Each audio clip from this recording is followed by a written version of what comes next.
Il y a longtemps, dans un petit village d'Italie, situé sur les hauts d'une magnifique vallée, vivaient deux amis, Pablo et Bruno. Ils étaient jeunes et rêvaient d'une vie meilleure. Souvent, ils discutaient pour savoir lequel d'entre eux aurait le plus de succès et de réussite dans leur petit village d'Italie. Ils n'avaient pas peur de travailler dur et cherchaient une opportunité pour mieux se réaliser et atteindre leurs rêves.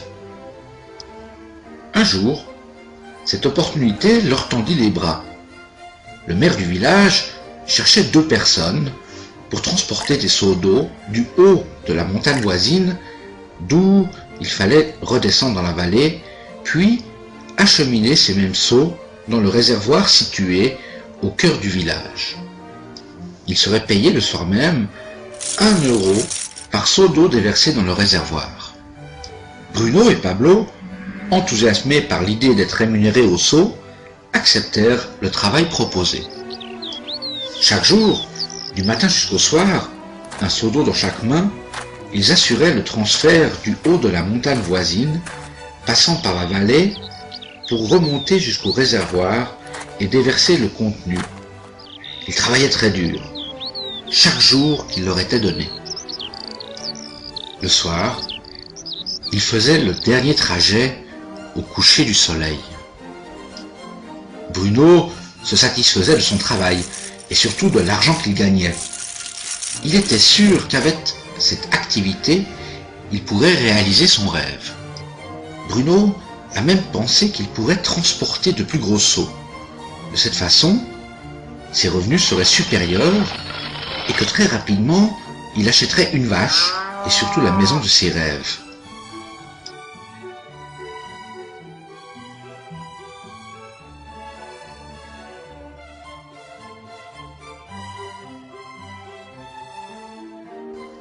Mais Pablo n'était pas satisfait. À la fin de chaque jour, exténué par le dur labeur de son travail, il pensait à une méthode plus simple qui lui permettrait de gagner sa vie. Un jour, lui vint une idée. Il imagina construire un pipeline qui permettrait à l'eau de s'écouler sans effort du haut de la montagne voisine jusqu'au cœur du village pour finalement se déverser dans le réservoir.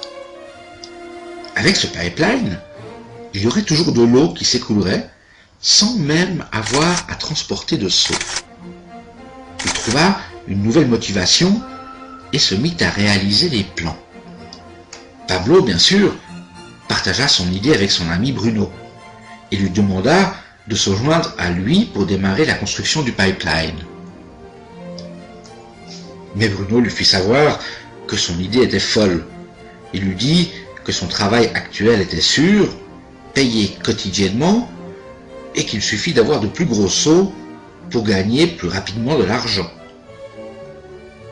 En plus, déjà, maintenant, il peut utiliser ses revenus. Bien sûr, Bruno s'exécuta. Il parcourait le trajet avec de plus gros seaux et toujours plus rapidement. Il était sûr qu'avec sa méthode, il gagnerait plus d'argent et surtout plus rapidement. Pablo décida de construire seul son pipeline. Il savait que la construction serait difficile et qu'il faudra du temps pour achever son ouvrage. Tout ce travail prendra des années, mais il restait focalisé sur son objectif. Chaque jour, il y travaillait et continua également à transporter des seaux d'eau. Et chaque week-end, pendant son temps libre, il continua la construction de son pipeline. Le premier mois, on voyait à peine son avancée.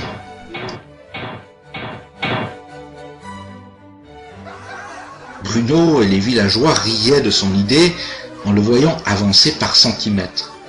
Ils l'appelèrent Pablo, l'homme du pipeline.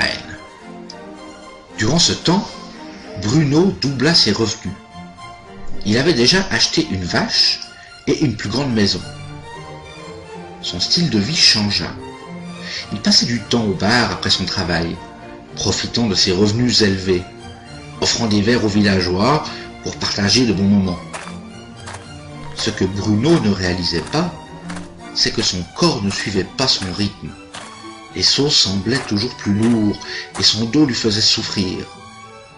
Mais il fallait continuer à travailler chaque jour. Il semblait triste et fatigué, et à mesure que le temps passait, il perdait une bonne partie du contenu des sauts sur le trajet quotidien.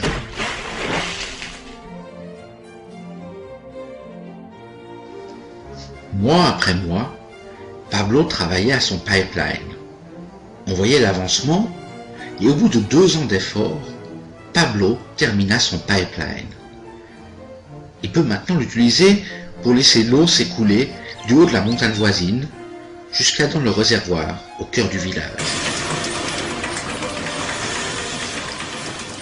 Pablo gagnait maintenant plus d'argent qu'il ne pouvait s'imaginer dans ses propres rêves. L'eau continuait de couler sans arrêt jusqu'au village sans même que Pablo n'ait à travailler.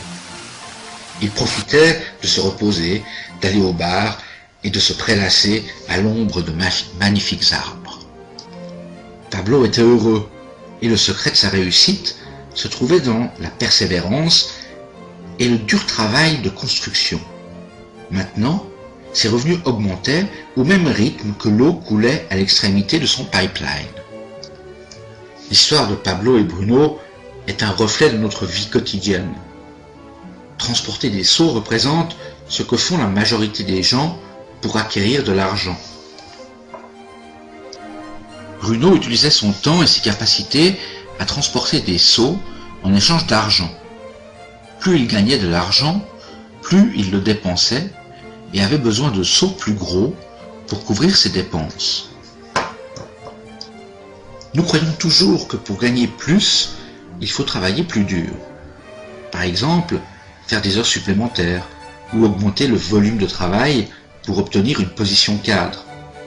Ce qui signifie utiliser encore plus de temps pour son travail.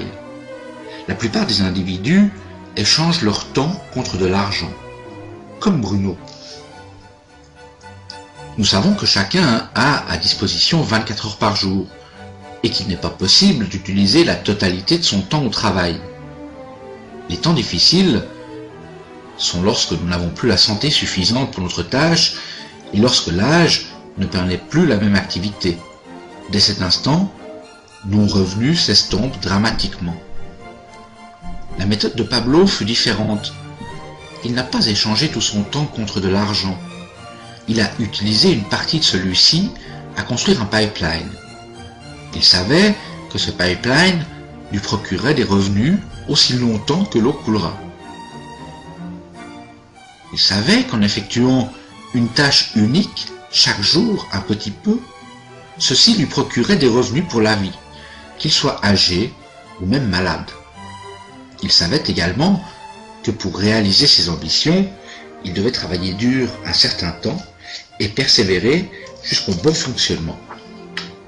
Pablo savait qu'il ne faut pas toujours travailler que pour de l'argent et un revenu immédiat, et que pour un effort identique, vous pouvez transporter des seaux ou construire un pipeline.